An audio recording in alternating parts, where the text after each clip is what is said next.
Okay, ready? Yeah, sure. Cool. Oh, I always get stage fright. Yeah, because you can do it like a very low key.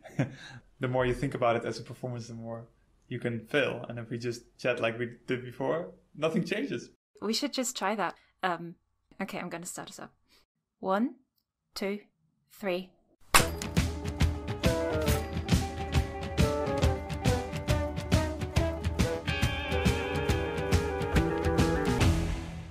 Hello and welcome to Step Into My Playlist, Baby, the podcast where we talk about all the latest tunes we've been listening to last month.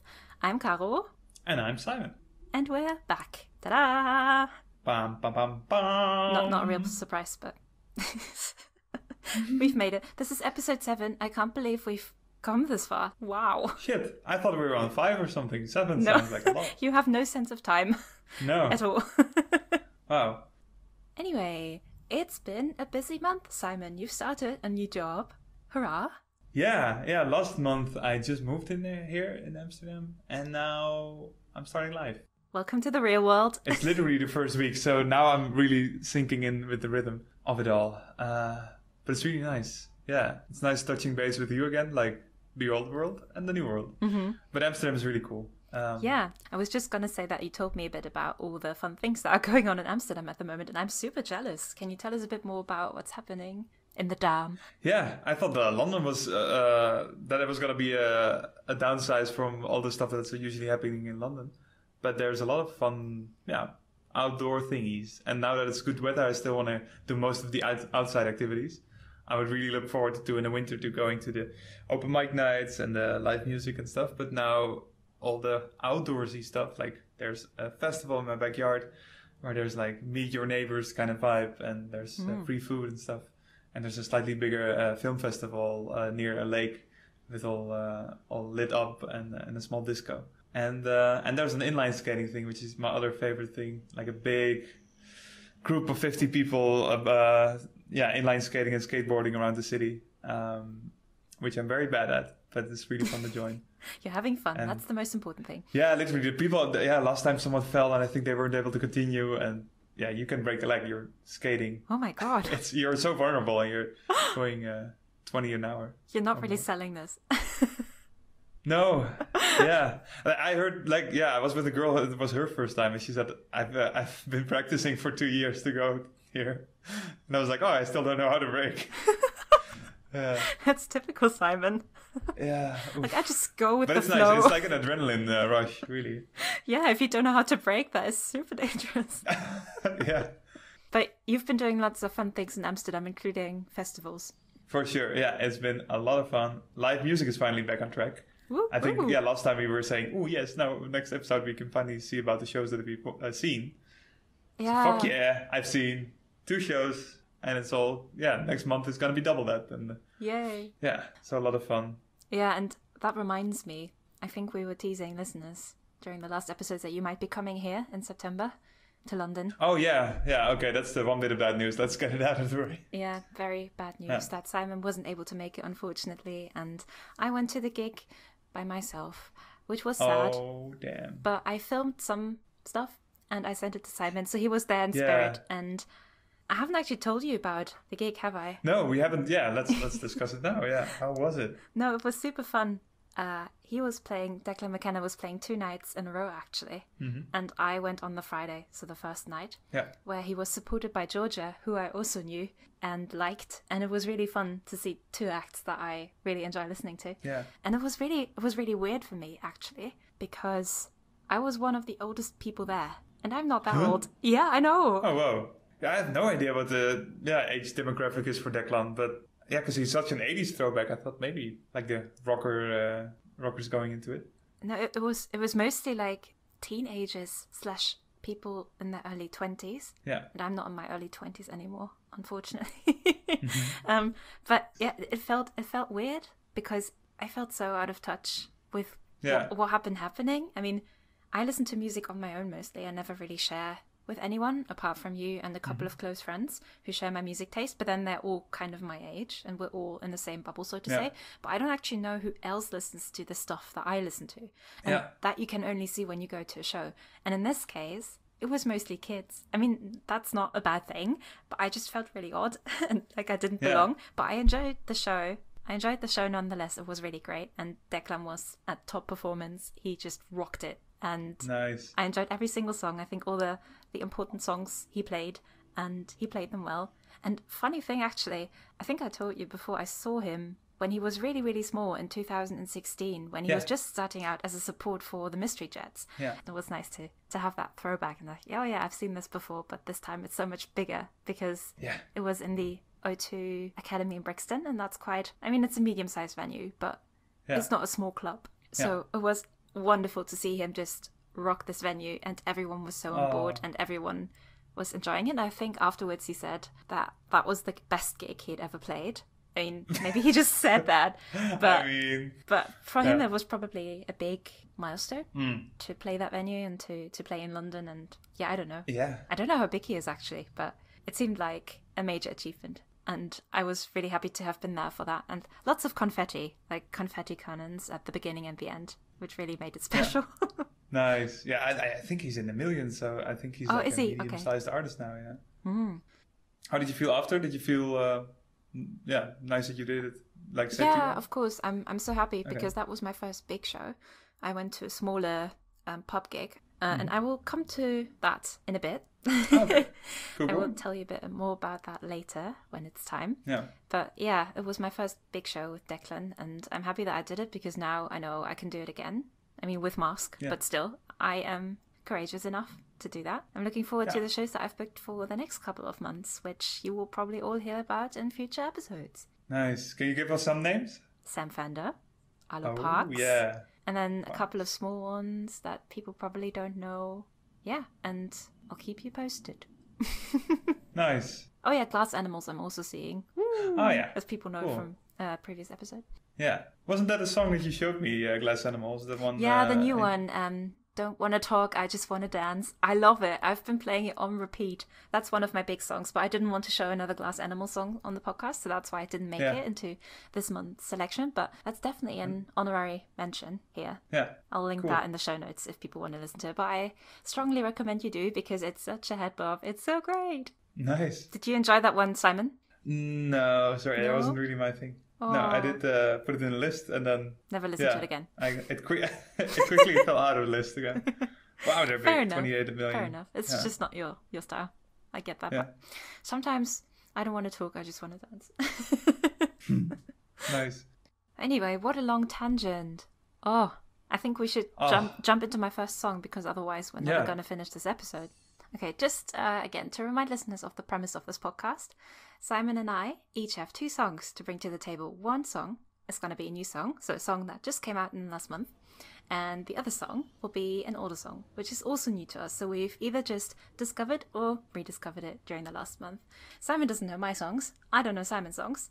And you listeners hopefully don't know any other songs. So you will have 4 new songs to listen to at the end of this episode. How does that sound? That sounds pretty great. Let's get into it. Yay! I don't know the artist. No, I do know the artist. This is a really famous one, right? No, they're pretty small, which is why I am surprised right now. They have one big hit. I think of Birdie, not Bird. No, so the artist is Big Society. The song is called Bird. My song recommendations this month are pretty gig-fueled, so I'm actually going to see Big Society early next month, I believe. But the song Bird just came out this month, and I just had to show it to you because it's amazing. I knew one of their songs, which is called Feel. I discovered that during the first lockdown, I believe, and that one has about 500,000 streams. But the band itself is not very popular yet. They only have 7,000 monthly listeners. They're a 4-piece band from Manchester, by the way. And I did a bit of research and they describe themselves as chamber pop.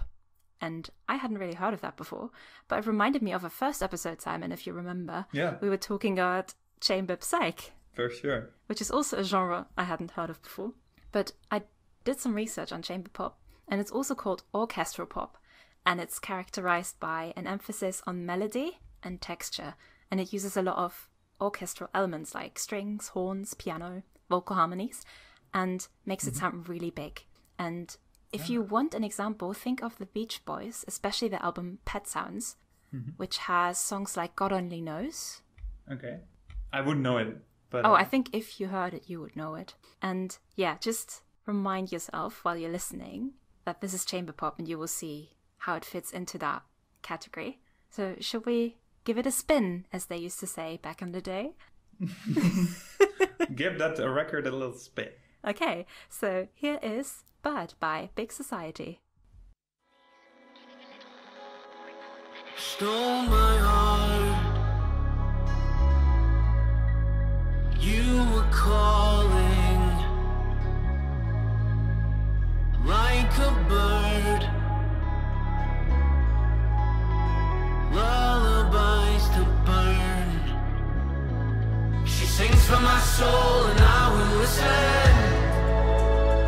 And I can't understand the words she's saying. But I couldn't care less. I don't care anymore. You open the door and I want some more.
That was Bird by Big Society. Yay, Simon. Yeah, I really like it. It's really cool. Ooh, nice. It's quite dark, right? Yeah, I thought so too. Yeah, right. Like the instrumentals. It's a very thick mix. Like lots of instruments playing. Yeah, I really want to check out more of this stuff. Holy shit, only 7,000 monthly listeners. Really small. Yeah. They sound a lot more professional than that. It's very well produced, isn't it? Yeah. This song, specifically, only has 1,300 streams. Wow. Can you believe that? That's 100 crazy. is probably, like, just from me. Yeah. I've listened to the song so much. Yeah. I love it so much. Yeah, but could you tell what I meant when I said this is chamber pop? Very orchestral. Orchestral. Was there a lot of orchestral element or instruments in it? I mean, I had more of an orchestral feeling with the synth, and the vocal harmony was like swelling up. Yeah. In the beginning, it was very quiet, and then it hit.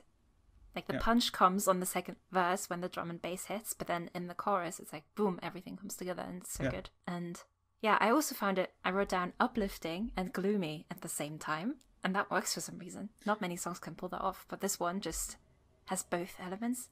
Yeah. And that's really interesting to me. That's why I got drawn to this song. And also the lyrics I find really interesting. I haven't really thought too much about them, I have to say, because as we know, I focus mostly on the music. But from what I've listened to and what has lodged itself into my head, I found it very poetic. Like there's this one line that goes, lullabies to burn.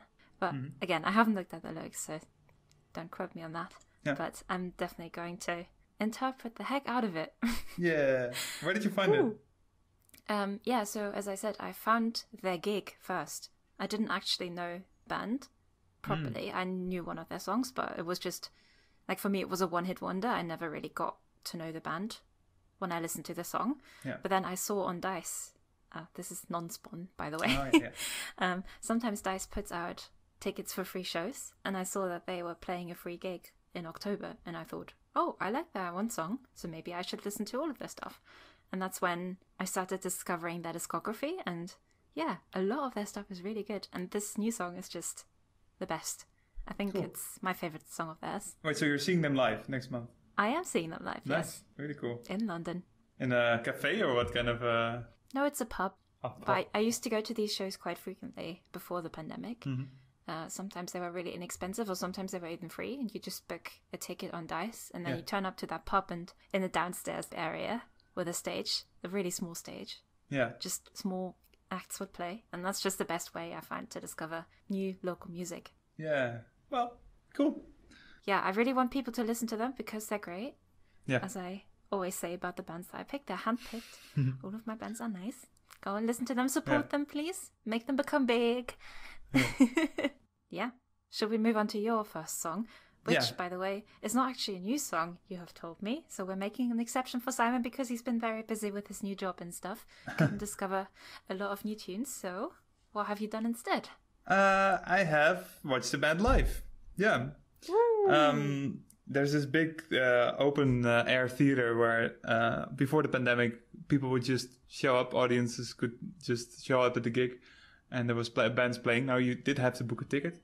And the first gig that I went to was Blanks, a Dutch pop artist that we've been listening to together quite a lot. Yes. Not a big fan, but it was €7, and I do like his music quite. Yeah, I like it. I wouldn't go to a different city for it, but this was like a perfect place, a sunny Sunday afternoon. So then I started checking out the place more and checking out what else they were playing. And this falls in line with, I have this festival vibes playlist. I guess you'll put it in the show notes, but like this happy multi-instrumental, funky sound. I think that's kind of a genre that's all put in that playlist. I usually say like blow instruments, but this one doesn't even have it. But wait, blow instruments? No, that's not the percussion. Woodwinds? No. I mean just like brass instruments. Ah, okay. I guess so. Yeah, blow. Well, yeah. Anyway, sorry. I was interrupting your flow. No, but it's really cool. I went with my mom. We were painting my room for a whole day, and I put them on repeat on our little speaker while we were painting. And then in the afternoon, still like completely dirty with all wood on our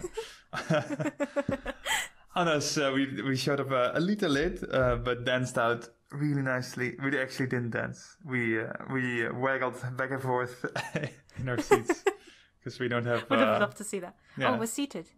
It's seated now. Actually, it's all from now on. Everything is going to be standing up for me, so that's really fun. But yeah, they're really cool. They call themselves Brasilectro. Yeah. So Brazilian sounds, but electronic. Yeah, exactly. Ooh. I am excited. Yeah. The one, I think I like them live a hell of a lot more than the studio versions because they were jamming so much. They weren't playing by the normal songs. They went on this big instrumental parts. Yeah. And every musician had their part to shine. I really like that. Especially the pianist or the keyboardist. Keys player. The keys player, yeah. Yeah, they were great. Oh my. Okay. And you really saw like it was a play with all of them. They were like going off of each other and laughing together. Yeah. So I had a hard time deciding, but this one I think captured the spirit of what I saw live most. Have a listen. I hope you like it, Caroline. Sparrow by Zuko 103. Esperando meu nego, a gente vai se encontrar. Vamos fazendo lelê, lelê, lelê, lelê, lá.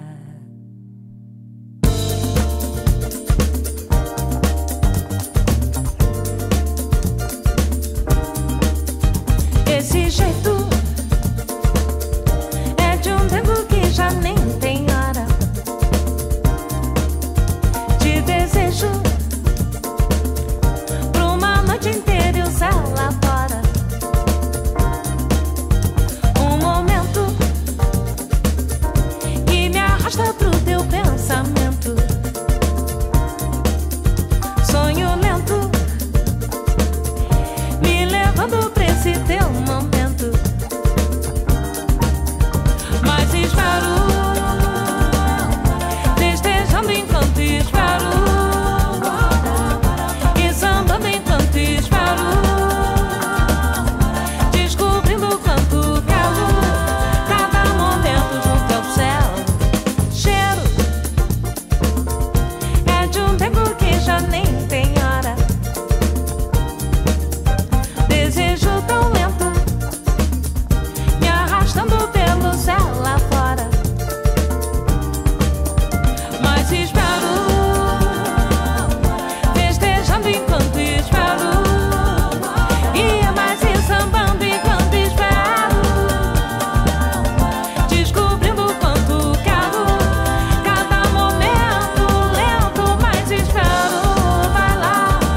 nego, a gente vai se encontrar.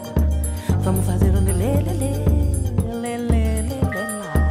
Esperando meu nego, a gente vai se encontrar. Vamos fazer um lelê, lelê, lelê, lelê, lelê, lelê, lelê, lelê. Aí eu te levo pra casa, vem comigo pra casa. E quando chegar em casa, vamos fazer um lelê, lelê, lelê. Aí eu te levo pra casa, vem comigo pra casa. E quando chegar em casa, vamos fazer um lelê, lelê, lelê. Aí eu te levo pra casa, vem comigo pra casa.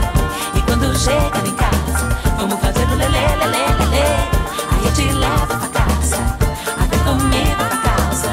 E quando chegar em casa, vamos fazer um lelê, lelê, lelê. Esperando meu nego, a gente vai se encontrar. Vamos fazer um lelê, lelê, lelê. Esperando meu nego, a gente vai se encontrar. E vou fazer um lelê, lelê, lelê. Esperando meu nego, a gente vai se encontrar. Vamos fazer um lelê, lelê, lelê. Esperando meu nego, a gente vai se encontrar. Sparrow. So that was A Sparrow by Zuko 103. What did you think? I mean, it was a nice break. Okay. But it's not something that I would put on like by choice. It's nice to listen to it. Yeah. But in the background only. Like I found it like a bit generic, like elevator music, but for a summer night almost. Yeah, I did say elevator music as well. Oh yeah. What about it? Yeah. Isn't it like a bit disco-y? Yeah, I think it's not elevator music, but it's something generic like that you can put on, and it's calming, but at the same time you can dance to it, and yeah, I like the percussion. Yeah. I like your honesty. Yeah, I mean, what's the point otherwise, right? This is what we have this podcast for sure. Yeah. Yeah, our honest opinion. I mean, it's not a bad song. It's just not something that I would want to listen to on the regular. But for you, how does it feel? Like, you like listening to them live, but now you don't feel the same when you listen to their recorded stuff?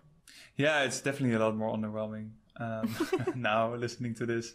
But I think, I saw how talented every player was. So I think they're really good. But I wonder if this stuff is older. Let me have a quick look. I think it said 2008, if I'm not mistaken. Yeah, exactly. But I guess it's the experience that you have when you watch someone and listen to someone play something live, and the whole energy behind it. Sometimes that can get lost in a recording, I think. Yeah, for sure. So I definitely wanted to give them their time in the spotlight on our big... and have our big followers and utilize our big reach to get them our more listener exposure, base. Of course. Yeah, our listener base. So guys, check them out. They'll see a spike in their monthly listeners now. How many monthly listeners do they have? 80,000. So they're like devices. They are big-ish. Yeah, and they're from the Netherlands, or? Yeah. Okay. Yeah. The lead singer definitely has Brazilian roots. As she's singing that. She has a very good, she can even do like this really fast singing, which kind of reminds me of scat. Oh, really? Okay. Music. Cool.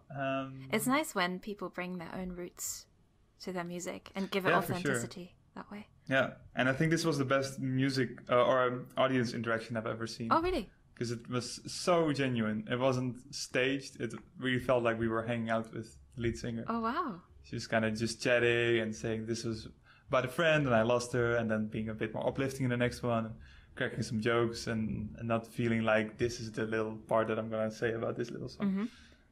Yeah, I can see why you were taken by that show. And I think I might have felt differently about the song had I been there with you and experienced that with you. Yeah. Because sometimes I feel like when you go to a gig and see a band live for the first time, it can really influence how you see their recorded stuff as well. Yeah. Something that pops to my mind immediately. I don't know if you know Interpol. No. They're post-punk band. And I had always been aware of them and I'd listened to their stuff, but it wasn't really something that I was really vibing with. And then I saw them live at a festival and it just opened my eyes, or ears in this case. And since then, I have a completely different connection to their music. And I connect to them so much more now, which is really fascinating. Cool. And I don't know what happened. I just heard them play live.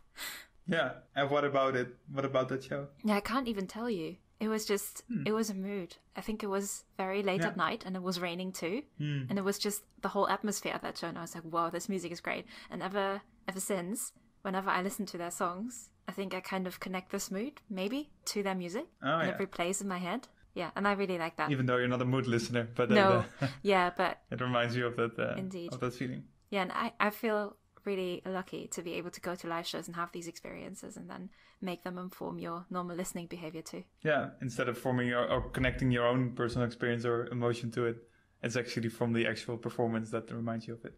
Nice. I'm really looking forward to our first gig together. Yeah. Even though we haven't really planned it yet. I mean, we had plans, but they all got lost. Yeah. In the ether. Yeah. So, dear listeners, maybe next month we'll have been to a concert together. Maybe not. Probably not, no. I'm not going to the Netherlands, Probably by the way. not. I don't know if I've said this before, but I'm not going to visit Simon because the Netherlands won't let me in. Yeah. We will keep you up to date, though, on what we're going to do in the future. I'm sure we'll see a gig eventually. And then you're going to hear all about it. One fucking day. Woo! Anyway, what's your next song? Okay, it's gonna be an exciting one. Yeah? I mean, as I said in the beginning, all my song choices for this month are gig fueled. So there's a little story behind this one. It's called All the Pubs Are Closing Down by a band called Queen Beach. No way. All the pubs are closing down. Yeah, all the pubs are closing down. And I said earlier, I was at a gig this month, very early on. That was my first gig after the pandemic. And it was in a very small venue. And actually, I'd booked this ticket ages ago, I believe, during the first lockdown, because it was a band that I wanted to see. They're called Risk Us. And I was really looking forward to that gig. It was pretty cheap too. But on the day of the gig, I didn't feel so sure if I wanted to go anymore, because I was a bit anxious. I hadn't really been in a gig environment after COVID. And also, there had been a lineup change. So they didn't actually play Risk Us, but they had a complete new lineup for this gig. It was a bit cheeky from the promoters. Like, I had bought this gig to see Risk Us, and instead they brought me 3 bands that I didn't know. What? Yeah, and I was like, okay, well, I bought this ticket, so I might as well go, even though it's far away at the other side of town. And yeah, I listened to the substitute bands. I wasn't that convinced. The substitute bands? Yeah, the substitute bands. I wasn't that convinced, but they sounded okay enough, so I thought I might go. And then on the day, when I was deliberating, should I go, should I not go, I had another look at the lineup, and then there's one band that I hadn't initially seen who was also going to play, and that was Queen Beach. Wow. And I listened to the 2 songs that they have out. So they have 2 songs out at the moment from 2020. And I was sold immediately. I was like, this sounds great. I have to go just to see this band. Even if the other bands are not exactly up my street, I have to go and see Queen Beach. So that was my deciding factor to go to that gig. And then I rocked up there, and I was really confused because they didn't play. Or I thought, what's happening? There's a woman, a girl on stage, but did I confuse something? Like, are they not playing here? Did they play somewhere else? Like, what's going on? And then I found out later that the lead singer / guitarist felt unwell on the day, so they couldn't play. So there was another substitute for the substitute band. Yeah, I was really disappointed. I really wanted to see them live, but then I said, yeah, sod it. I'm just going to listen to their songs on repeat because they're great. So that's what I've been doing. And that's why All the Pubs Are Closing Down has made it into my song selection. Yeah, exactly. Oh, that's such a cool story. Wow. But yeah, too bad it's not the best happy ending, I guess. Yeah, I mean, I didn't see them live, and maybe I will in the future. I've got my hopes up. And yeah, as I said, they're from London, so support your local indie band. And they're drawing their influences and their sound from Courtney Barnett, The Strokes, New Order. So they're post-punk, I'd say. And as I said, they've got 2 songs out from 2020. But there wasn't much else that I could find. So what do you do when you can't find out much about a band? You get in touch with them and arrange for an interview. Oh, wow. That's a surprise. I've upstaged you. Anyway, sorry.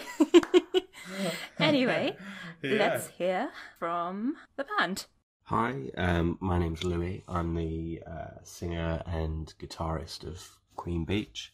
So I wanted to know how the song came to be, what inspired it, and what the story behind it is. And that's what Louis had to say. The song All the Pubs Are Closing Down kind of came about in a bit of a strange way. So me and the bassist, we've been in bands since we were like 13, we've been in a band together, and we'd kind of, after a while, we kind of gone about our lives and kind of like not really like done anything in like a few years, and then we sat down together and we kind of realised we still wanted to play. So yeah, we kind of decided to just sort of like book some time in a rehearsal room and just sort of sit down and write again, which we hadn't done for ages. In that session, all the pubs just kind of like fully formed. It was really strange. We just sat down, and I think it was honestly the first thing we wrote. Yeah, within like 30 minutes, it kind of just sort of landed on our laps. But that was kind of around like 2018, 2019. We wrote that, which is strange because when we released it in March of 2020, it kind of got a new lease of life in terms of like its meaning. But originally I kind of put a lot of emotions that I was feeling at the time about kind of the world that I was like seeing around me, you know, even though it had been, and my feelings of anger and like upset about, you know, like it still being like 10 years after like the financial crash and sort of still seeing the world around you fall apart and no one really do anything about it. And at the same time sort of, and my feelings about like making music as well, about kind of feeling sort of left and abandoned in like these places that you grew up that you couldn't escape, that were kind of like falling apart, and seeing your like friends move away, and then the world around you falling apart, and then just sort of seeing how you're feeling reflected in the world around you. Yeah, it was really strange when the pandemic happened and everything shut down, and then people were like, wow, that song, you wrote that about the pandemic, right? And just having to be like, no, not at all. But it resonated with people at that time, and what I like about it is like, even though it's a few years old, I still think it resonates with me and hopefully like other people. Wow. Yeah. Cool. That's so nice, Curtis. So now you've got a bit of a background of what the song is about. Yeah. I feel like I'm a listener to the podcast and you're like presenting like... Yeah, I'm doing my research. You Did are my doing homework. your research, yeah. And I think now it's time to actually listen to the song. So... All the pubs are closing down. Yeah. Woo! All the pubs are closing down by Queen Beach. Woo!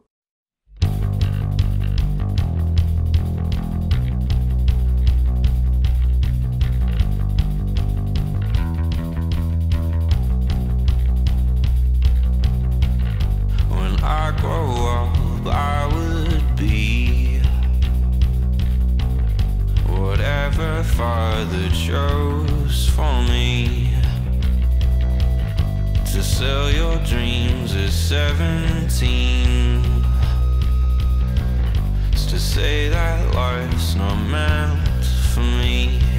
And I heard it once, an awful sound, the sound of silence. It gets so loud, a boarded shop, an empty street, a sign to rent for sale, a memory. What comes up must come down. Hang your head, wear your crown. And all my friends have all moved out, and all the pubs are closing down. Of all decisions I lament, to write my name in wet cement, not something else more permanent. Well, I would say that's heaven sent, and all it says is I was here. The only words I wrote in fear, they'll forget, not sorely miss. It's not for us, for them, for bliss. What comes up must come down. Hang your head, wear your crown. And all my friends have all moved out, and all the pubs are closing down.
Yo, yo, yo. All the pubs are closing down by Queen Beach. Cool. Yes. You liked it? Nice. I keep thinking about how the gig would have went and the band in general being so small and just formed, and having the story from it adds a whole new layer and makes me appreciate it more. Yay. It's not my genre, you know. Yeah, I was kind of thinking that maybe you wouldn't vibe with it completely, but I still wanted to show you. Oh yeah, no. I think I definitely for a genre I could execute it very well. I really like the chorus, were very catchy, and the punchy last line of the chorus where they actually say the title. Mm-hmm. And the way of its singing reminded me of the Fray from How to Save a Life. Oh really? Yeah. Yeah, not per se that song, but they have songs like Love Don't Die, where the elongated words, the way he sings that, was kind of similar, I think. Oh, okay. No, I don't know the band, so I can't say. Yeah. But that's interesting. No, what they reminded me of was actually Interpol, as I mentioned earlier. That was completely unrelated. I didn't plan for this to come up. Yeah, funny. Same genre, right? Yeah, also post-punk. Yeah. So that reminded me very much of it, like the way it is sung. It's kind of gloomy, but at the same time, it's very driven. So the drums are very driven. And I also like the bass line, which starts at the very beginning and already draws you in, and then it continues throughout the whole song, and it never lets you go. So you're kind of following along with the bass line. And the build up to the chorus is what I really enjoy about it as well. And I can definitely see the parallel to the pandemic in the chorus, which is kind of so obvious when you so start funny. out. Like, all my friends are moving out and all the pubs are closing down. Yeah, but they hit the nerve 2 years before an actual pandemic. That's a feat. Very interesting. So I wanted to know from Louis what his favorite part of the song was, because we're always discussing our favorite parts, but I wanted to know what he thinks. Yeah. So this is what he said. Yeah, my favorite bit of the song, for me personally, writing it, is kind of how it came out. It was the first time I felt like I was ever really able to kind of exercise and get out what I wanted to say and how I was like feeling at the time, and really eloquently put that into words in a song, which I really liked. I think people resonate with the lyrics, you know. I quite like that people have come up to me and told me that the song means something to them, which I'm really proud of. Yeah, I find it weird when people do that, but listening to music, you feel connections with it, and then creating something that someone else feels connection with, I think is really special. Yeah, because it's so different than if you would write like a straight journal, like straight your personal feelings. Because a song, you make it specific but also general enough for people to have their own interpretation of it. So instead of like, I identify with your specific situation, they interpreted your art and get something out of it yourself. Yeah, that's the fun of it, and really great stuff. So yeah, I really love this song, and I'm going to play it forever. Probably not, but you know what I mean. It's going to end up on my yearly favorites playlist, and I'm really excited to see what they're up to next. Can't wait. For sure. And I'll also be on the lookout for more of their shows, so I can actually see them in person. Yeah. You have won the trophy, by the way, of finding the smallest band we've ever listened to. 40 monthly listeners. Yeah. Support your local indie band. Support your local indie band, yeah. From London, right? Yeah, West London. Yeah. Cool. Righto. So I think we're on to your next song. Yeah. My song is one that I also randomly found in a playlist. And a parallel to your song is that it is similarly...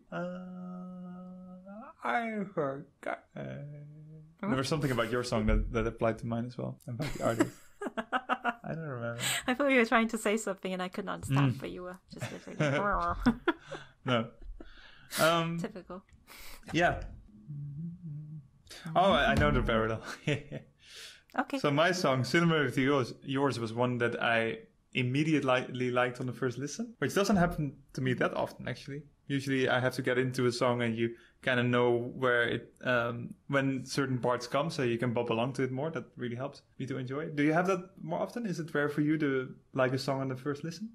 I mean, it depends. Sometimes I like the general gist of a song, and then I listen to it more and it becomes a favorite. Yeah. But for example, with the new Glass Animal song, I like that from the very first listen. And I think it really depends, but I have that sometimes. It's not a rarity for me that I like something on the very first listen. Cool. Yeah, and when you know the band, I think that also helps. Then yeah, because then you already know what kind of style they do, and you're familiar with the other stuff, which kind of influences how you perceive their new stuff. Yeah.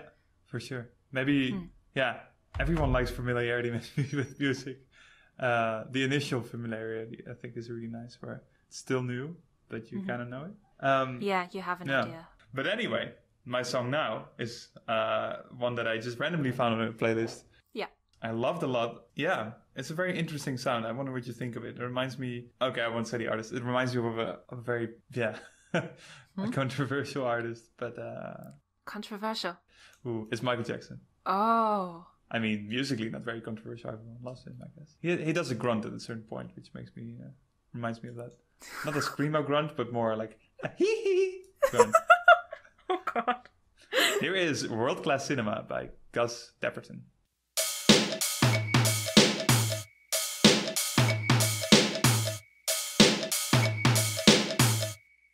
I wanna be in the movies, your favorite kind of show.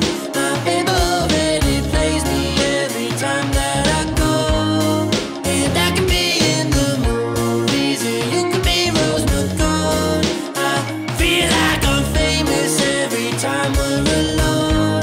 Every time we're just me, mercy, drama down upon a masterpiece.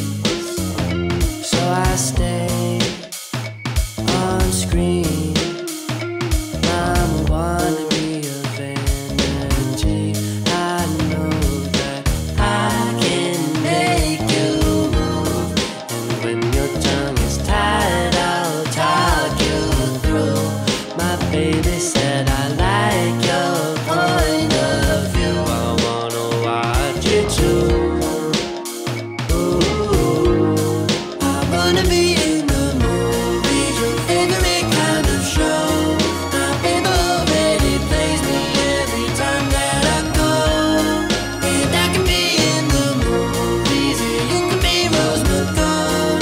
I feel like I'm famous every time we're alone. Every time we're just me. TV, entertaining your hilarity. So I stay on screen, shaking, baking about your seat. I know that I can make you move. And when your tongue is tied, I'll talk you through. My baby said I like your point of view. I wanna watch you too. I wanna be in the movies, your favorite kind of show. My baby already plays me every time that I go. And I can be in the movies, or you can be Rose McGowan. I feel like I'm famous every time we're alone. Every time we're alone.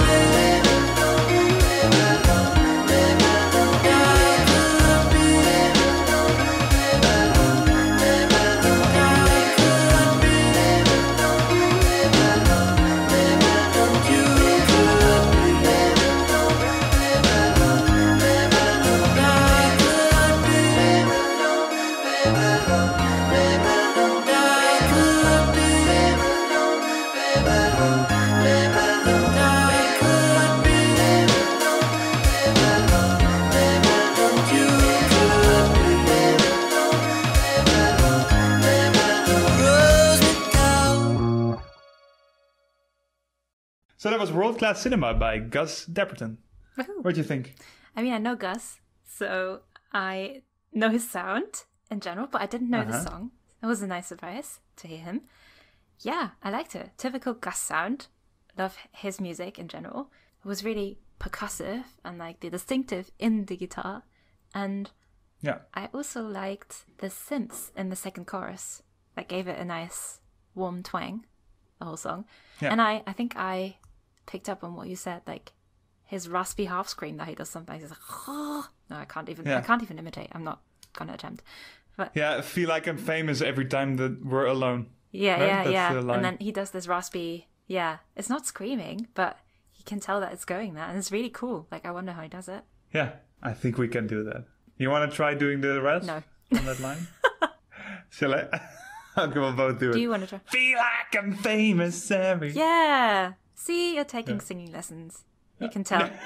Woo! But I didn't actually hear the Michael Jackson that you were speaking of. The only thing that reminded me of Michael Jackson was the percussion. No, the grunt, I meant. Like, isn't that really a Michael Jackson thing? Like the raspy singing we just talked about. Yeah. Oh, really?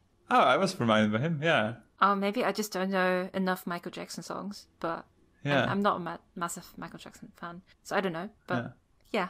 I mean, also because I know Gus and into his music, it reminded me of Gus only, like, because I could tell, oh yeah, that's him singing, so I didn't actually look for a comparison. Like with people, the first time you meet someone, you're like, oh, it reminds me of that other person. And then the more you get to know them, they're just them, because you get to know the intricacies more. Yeah, definitely. That's how I felt. Yeah. Yeah. So what's a typical Gus sound? Hard to describe. But yeah, definitely this song, but different. That doesn't make any sense. Okay. But he always does this, well, not raspy singing, but like almost scream singing, I think. Mm-hmm. And yeah, very indie guitar. Yeah. And I want to say Sims too. Oh no, I just realized my neighbors are having a party. Apparently I can hear music. I hope you can't hear the music. Rest in peace for you tonight, sleeping. No, can't hear anything. Okay, cool. Is it the American Girls again? No, it's the other side. They actually have a good music taste. Like, that's a funny story. I think 2 weeks ago, I wanted to fall asleep. Mm-hmm. It was 11 at night, and they were playing a song, and I knew the song, but I couldn't place it, and it made it really hard for me to fall asleep. Because I had the song in my head and I wanted to know, I know the song, but where do I know it from? Like, who's the artist? What's the song? And because it was muffled through the wall, I couldn't really hear it properly. Shazam, or No, I couldn't Shazam. Like, I tried before. It's just not, Shazam is not picking it up. Yeah. But then, luckily for me, they were playing from the artist page, you know, where they have the most, like the 5 top songs, the 5 most popular songs of that artist. And the next song I knew. So I was like, oh, it's this artist. It's this song, of course. Oh, yeah. And it's really strange because it was a very indie German act that they were playing. But this act is singing in English. Leah Porcelain. I don't know if you know them. Leah Porcelain. Cool. You'll find it in the show notes. Yeah, you will. Okay.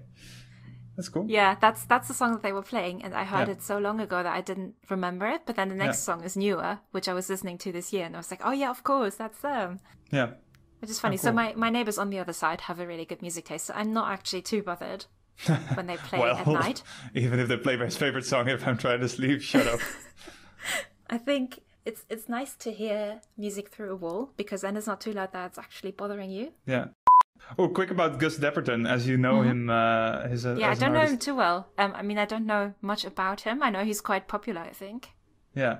Yeah, I just wanted to ask for recommendations. Oh, so you haven't done your research at all this time? I haven't listened to his other stuff now. Oh, I thought you were going to tell me a bit about who he is, where he comes from, what he does, but no. Oh, no, not at all. It's a different story. Not at all. Yeah. Well, thank you. Maybe I should do that instead. I listened to his album Orca, which came out in 2020. So that was actually when you moved in, Simon, I think, around that time. Like August, September, October. Let me just check. June 11, 2021. I did my research. Nope, September 18th. Okay, wrong 2020. Album. Yeah, wrong album. Orca Deluxe. That actually came out a year ago. So I listened to that album on repeat. It's really... Yeah, if you want to get introduction into what Gus Depperton does, just listen to this album on repeat. Yeah. But he's been around since 2016, apparently, with like singles and stuff. Mm-hmm. And I also know I'm Just Snacking, and... Oh, nice. You Talk Funny, Prune. Oh, I thought you were going to say that you're actually taking a snack right now. Oh no, Prune, You Talk Funny is actually the name of the song. Yeah. Well, 57 million. Yeah, damn. 1.8 million monthly. Okay, cool. Yeah, he's definitely... We don't need to put him on this podcast. He's already got... Oh, no. For sure. The polar opposite of Queen Beach. But cool, I'll check out those two.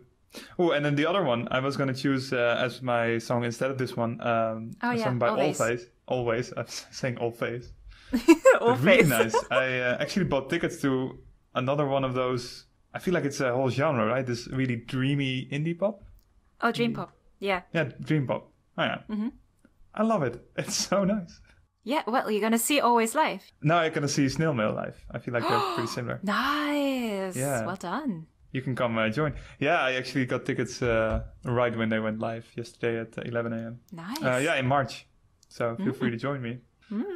Okay, Simon. Well, that was lovely talking to you. Thank you for sharing your songs. Yeah, really nice. Oh, I forgot something. Something. Oh, damn. No, I'm so disorganized today. I have to do a shout out. Because we've got a new listener. Hooray! Hey! Woo! Yay. Her name is Isla, and she's my new friend here from London. And she gave us really lovely feedback. She likes our podcast, and she's excited to listen to more episodes. So thank you, Isla, for listening to us.